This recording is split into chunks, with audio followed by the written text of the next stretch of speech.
Hello everyone, তো কেমন আছো সবাই? আশা করছি সবাই খুব ভালো আছো।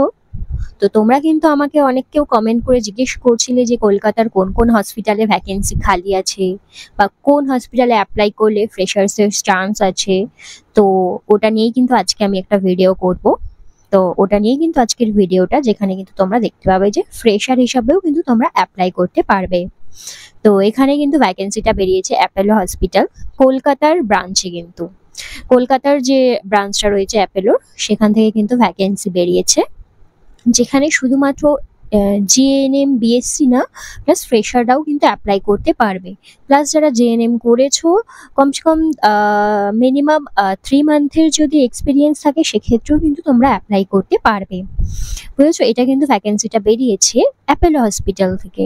অ্যাপেলো হসপিটাল তোমরা কিন্তু জানো, সব থেকে মানে তোমরা কিন্তু জানো একটা বড় হসপিটাল। এখানে কিন্তু চান্স পাওয়াটাও একটা ভাগ্যের ব্যাপার। যদি চান্স পাওয়া যায় তাহলে কিন্তু কেরিয়ারটা একদম একটা বেশ ভালো রকম গ্রোথ হবে। এখানে যদি চান্স পাওয়া যায় তাহলে বুঝতেই পারছো, একটা অ্যাডভান্স লেভেলের একটা স্কিল তোমরা শিখতে পারবে এখান থেকে। তো এখান থেকে কিন্তু ভ্যাকেন্সিটা ছেড়েছে। কিভাবে তোমরা অ্যাপ্লাই করবে চলো তোমাদেরকে একটু দেখিয়ে দিই। তো ফার্স্টে কি করবে, গুগলে এসে কিন্তু তোমরা এখানে সার্চ করবে Apollo hospital. Apollo hospital career বলে, ঠিক আছে? অ্যাপেলো হসপিটাল কলকাতা কেরিয়ার বলে তোমরা সার্চ করবে, ঠিক আছে? তো এটা সার্চ করলে কিন্তু এখানে দেখতে পাবে যে কেরিয়ার, এখানে ক্লিক করবে। ক্লিক করলে কিন্তু দেখতে পাবে আমরা অ্যাপেলো হসপিটালের অফিসিয়াল ওয়েবসাইটে কিন্তু চলে আসবো। ঠিক আছে, এই ওয়েবসাইটে যে এসে গেলাম, এখানে দেখো লেখা রয়েছে click here to know the current vacancies. কি কি ভ্যাকেন্সি আছে এখান থেকে কিন্তু তোমরা জানতে পারবে। তো এখানে ক্লিক করব। এখানে ক্লিক করলে কিন্তু এখানে দেখতে পাচ্ছ তোমাদের কি কি জবের ভ্যাকেন্সি রয়েছে, আর লোকেশন, জব লোকেশন, তোমরা যেখান থেকে অ্যাপ্লাই করতে চাও। তো এখানে আমরা স্টাফ নার্স বলে লিখবো। স্টাফ নার্সের জন্য যেহেতু আমরা অ্যাপ্লাই করছি, স্টাফ নার্স লিখলাম। এবারে আমাদের লোকেশন, লোকেশন আমরা দেবো কলকাতা। যে যেখান থেকে অ্যাপ্লাই করছো সেটা তোমরা দিতে পারো। তো কলকাতা আমি দিলাম, ঠিক আছে? দিয়ে সার্চ করব।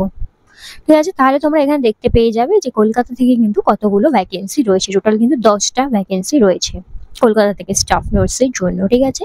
তোমরা এখানে দেখতেই পাচ্ছ, ডেটটা হচ্ছে কিন্তু 3/5/2025, মানে 3 তারিখে কিন্তু ভ্যাকেন্সিটা আউট হয়েছে। এখানে দেখতে পাচ্ছ 10খানা ভ্যাকেন্সি রয়েছে। তো তোমরা কিন্তু 10খানা পোস্টের জন্য অ্যাপ্লাই করতে পারবে। তো ফার্স্ট এরটাই আমি ক্লিক করে দেখিয়ে দিই। তো এখানে জব ডেসক্রিপশন কি বলেছে দেখো। কোয়ালিফিকেশন হচ্ছে first division in 10th 12 plus GNM nursing বা বিএসসি বা এমএসসি যেই করেছো, সেটা কিন্তু হচ্ছে তোমার কোয়ালিফিকেশন। এক্সপিরিয়েন্স এখানে minimum 3 months to 5 years of experience কিন্তু চেয়েছে। তো তোমরা এখন ভাবছো যে প্রথমেই আমি বললাম যে ফ্রেশার্সরা অ্যাপ্লাই করতে পারবে, তাহলে এখন 3 months এর এক্সপিরিয়েন্স তোমরা কোথা থেকে পাবে? তো শুধুমাত্র এই ভ্যাকেন্সিটার জন্যই নয়, অন্যান্য আদার্স যেগুলো রয়েছে সেখানে কিন্তু ফ্রেশার্সরা অ্যাপ্লাই করতে পারবে। যেমন এটা 3 months, মিনিমাম 3 months এর একটা এক্সপিরিয়েন্স চেয়েছে। তো এটাতে তোমরা অ্যাপ্লাই করবে না, যেহেতু তোমাদের এক্সপিরিয়েন্স নেই, ঠিক আছে? তো তোমরা কি করবে, এটাতে অ্যাপ্লাই করবে না। যদি অ্যাপ্লাই করার থাকে এখানে অ্যাপ্লাই নাও। যাদের মিনিমাম 3 months এর এক্সপিরিয়েন্স রয়েছে তারা এখানে করবে অ্যাপ্লাই নাও। কিন্তু যেহেতু তোমাদের এক্সপিরিয়েন্স নেই, তাহলে তোমরা অন্যটাই যাবে, ঠিক আছে? অন্য একটাই দেখি। ওখানে দেখো এক্সপিরিয়েন্সের ব্যাপারে কিছু বলেনি, ঠিক আছে? দাঁড়াও, এটাতে বলেছে। হ্যাঁ, এইটাতে দেখো যে কোনো এক্সপিরিয়েন্স সম্পর্কে কিন্তু কিছু বলেনি, শুধুমাত্র বলে দিয়েছে অ্যাপ্লাই করার জন্য। এখানে কোনো এক্সপিরিয়েন্স যেহেতু বলেনি, তাই তোমরা এটাতে অ্যাপ্লাই করতে পারবে।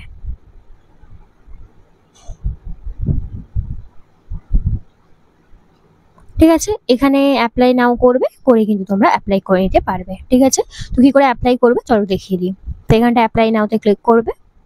ক্লিক করে দেখো কি কি চাইছে। ইমেল অ্যাড্রেস চাইছে। ইমেল অ্যাড্রেসটা তোমরা এখানে টাইপ করবে, ঠিক আছে? আমার মেল অ্যাড্রেসটা আমি টাইপ করলাম। আই এগ্রি করবে, করে নেক্সট করবে। ঠিক আছে, একটা ভেরিফিকেশন কোড আসবে, সেই কোডটা তোমরা এখানে তোমাদের পুট করতে হবে। ভেরিফিকেশন কোডটা কোথায় আসবে? মেলের মধ্যে কিন্তু আসবে ভেরিফিকেশন কোড।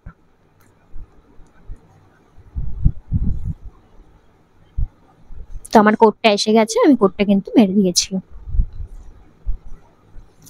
ঠিক আছে, এবারে কিন্তু আমাকে পুরো information, contact information, mobile number সবকিছু চেয়েছে। যেরকম এখানে টাইটেল আমাকে কি হিসাবে করবে, অবভিয়াসলি আমি মিস হবো, সো মিস দিলাম। ঠিক আছে। নেক্সট নেম বলেছে, নেম শুভশ্রী রয়েছে, মিডল নেম আমার কিছু নেই, আমার টাইটেল বাড়ি, বাবার নাম চেয়েছে, মেল অ্যাড্রেস চেয়েছে, ফোন নাম্বার, এখানে ফোন নাম্বারটা দেখবে। ঠিক আছে, কান্ট্রি সিলেক্ট করতে হবে, আমাদের কান্ট্রি কি আছে সে কান্ট্রি সিলেক্ট করবে এখান থেকে।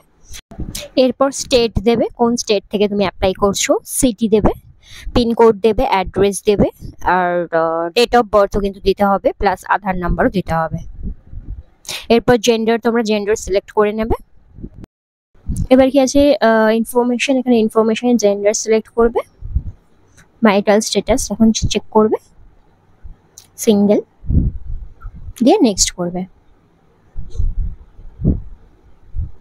এবার জিজ্ঞেস করছে application question, please answer the following question, are you a former employee, আমি কি এমপ্লয় কি এমপ্লয় না। তো এখানটা তোমরা যদি কোনো জায়গায় কাজ করে থাকো তাহলে এখানটা ইয়েস করবে, যদি না করে থাকো তাহলে নো করবে। ঠিক আছে, do take active part in politics, পলিটিক্সে যদি তুমি, এখানে কয়েকটা কোয়েশ্চেন রয়েছে, কোয়েশ্চেনগুলো তোমরা আনসার করবে। ঠিক আছে,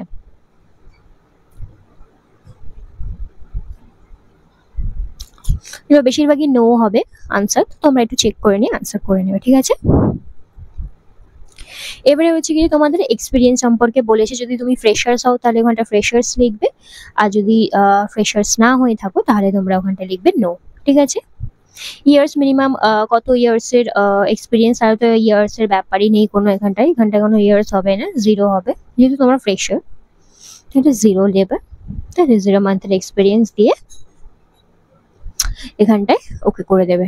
ঠিক আছে, এবার যদি সিভি বলছে আপলোড করতে, তো এখানটায় একটা সিভি আমরা আপলোড করে দেবো।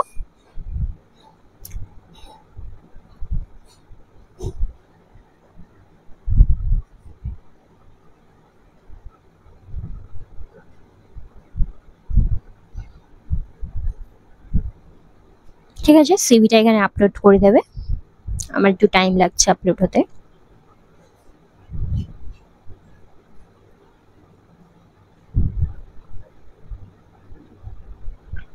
ঠিক আছে, আলাদা কোনো লিঙ্ক যদি সোশ্যাল মিডিয়াতে তোমরা লিঙ্ক দিতে চাও তো এখানে দিতে পারো, আমি কিছু দিচ্ছি না। এটা বলছে আপলোড ফটোগ্রাফ, একটা ফটোগ্রাফ কিন্তু আপলোড করতে বলেছে, তো এখানে একটা ফটোগ্রাফ আপলোড করতে হবে। এখান থেকে কিন্তু একটা ফটোগ্রাফও আমার আপলোড করা হয়ে গেছে। ঠিক আছে, নেক্সট হচ্ছে বলছি ডিসেবিলিটি ক্যাটাগরি, আমি তো ডিসেবিলিটি নেই, তো এখানটায় কিন্তু কিছু ডিসেবিলিটি ক্যাটাগরি কিন্তু কিছু হবে না, যেহেতু কোনো ডিসেবিলিটিস নেই, এটা ফাঁকা রেখে দেবে। ঠিক আছে, এখানে বলছে একটা সিগনেচার করতে। ঠিক আছে, তো এখানটায় একটা সিগনেচার, আমাকে এখানে ফুল নেম শুধু লিখে দেবো আমি।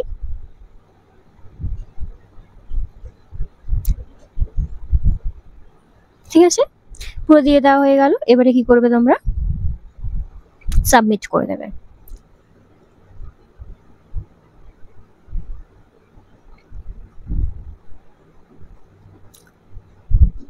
ঠিক আছে, দেখো এখানটা হয়ে গেছে, দেখো এখানে অ্যাপ্লিকেশন কমপ্লিট হয়ে গেছে, লিখে দিয়েছে দেখো, thank you for your job application. ঠিক আছে, এখানে জব অ্যাপ্লিকেশন দিয়ে দিলাম। দেখো এখানে দিয়ে দিয়েছে পুরো অ্যাক্টিভ জব অ্যাপ্লিকেশনস, দেখো দিয়ে দিয়েছে সব, স্টাফ নার্সের জন্য অ্যাপ্লাই করেছি, আন্ডার কনসিডারেশনে রয়েছে, 5 তারিখে, মানে দেখো 8/5-এ কিন্তু অ্যাপ্লাই করা হয়েছে স্টাফ নার্সের জন্য।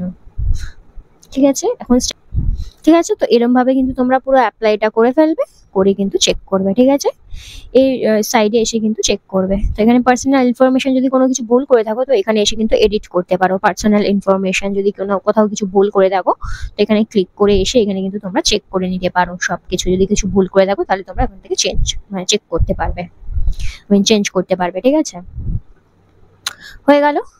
তো এটাই ছিল তোমার, এরকম ভাবে কিন্তু অ্যাপ্লাইটা করে নেবে এবং পরে এসে দেখবে, যদি তোমাদের সিলেকশন হয় তাহলে তোমাদেরকে ইন্টারভিউর জন্য কিন্তু ডাকবে, সেটাও কিন্তু মেল করেই জানিয়ে দেবে, তো মেলের মাধ্যমে কিন্তু তোমরা জেনে যাবে।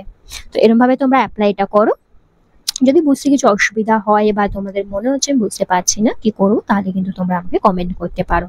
ঠিক আছে, টিল দেন বাই, টাটা।